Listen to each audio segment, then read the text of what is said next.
Hey guys, today on What to Watch, the show that lets you know what's streaming online now. It's drugs, sex, and rock and roll, aka hippie music movies. Whoa, super psychedelic.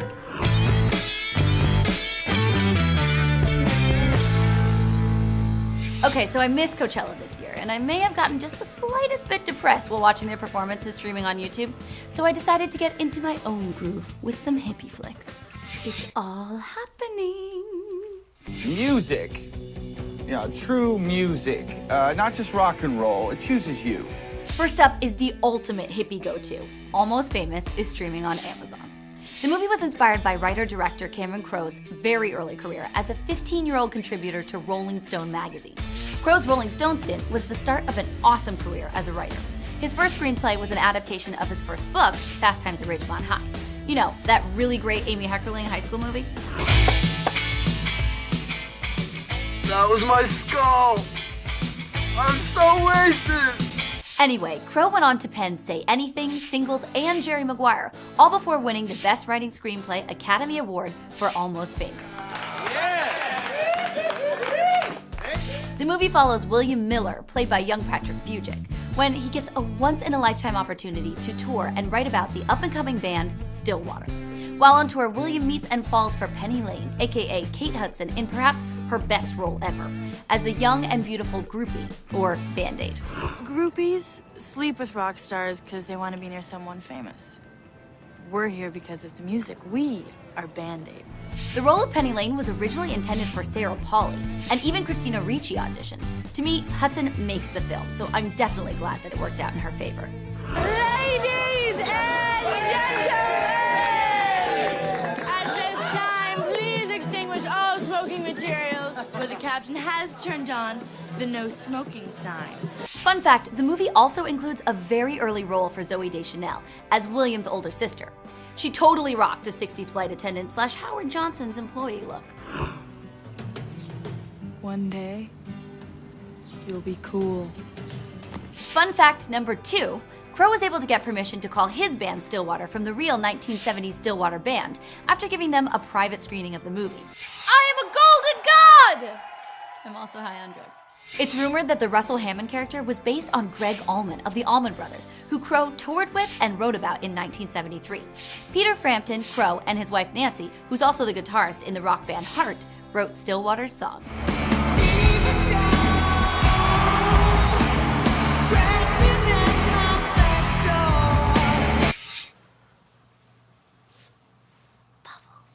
Next up is a movie that is an epitome of sex, drugs, and rock and roll. It's writer-director Oliver Stone's The Doors.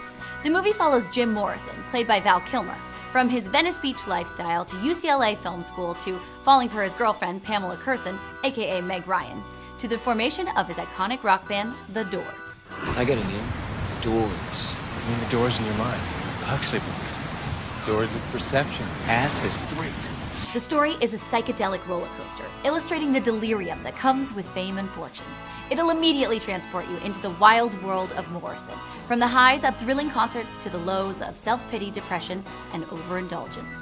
The lesson we learn from The Doors is there really is a point where too much of a good thing can end up more of a bad thing. Flesh and blood. Life for me. Like I'm out. Catchy tune. Fun fact, The Doors band members have said that Val Kilmer played such a spot-on version of Jim Morrison that they couldn't distinguish between his mannerisms and his voice from the real Jim Morrison. Check out The Doors, now streaming on Netflix. Peace and love.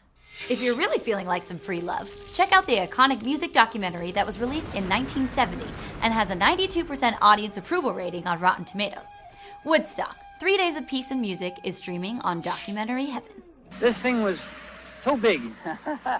It was too big for the world. Nobody has ever seen a thing like this. Woodstock covers the 1969 Music and Art Festival of all festivals, featuring the likes of Crosby, Stills and Nash, Jimi Hendrix, The Who, Joe Cocker, Joan Baez, Carlos Santana, and Naked Flower Children covered in mud. The warning that I've received, you may take it with however many grains of salt you wish, that the brown acid that is circulating around us is not specifically too good. The festival itself is famous for being a financial disaster. However, the movie and accompanying soundtrack were the only things to actually make money from the event. The movie is a result of an edited down 120 hours worth of footage shot over the 3-day concert. It's really amazing, man. It looks like some kind of biblical, epical, unbelievable scene.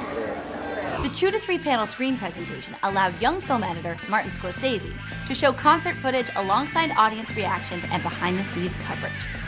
Maybe there'll be a few more people here by then. I don't like a little puny gathering like this.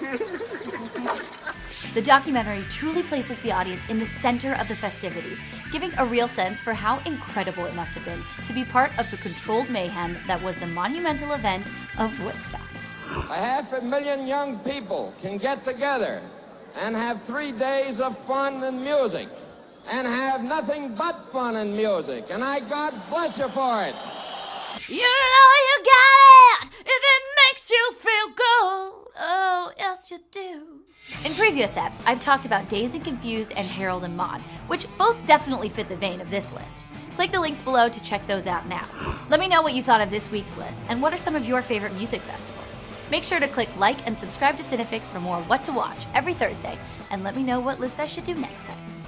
See you later, alligator. I don't know what I'm doing.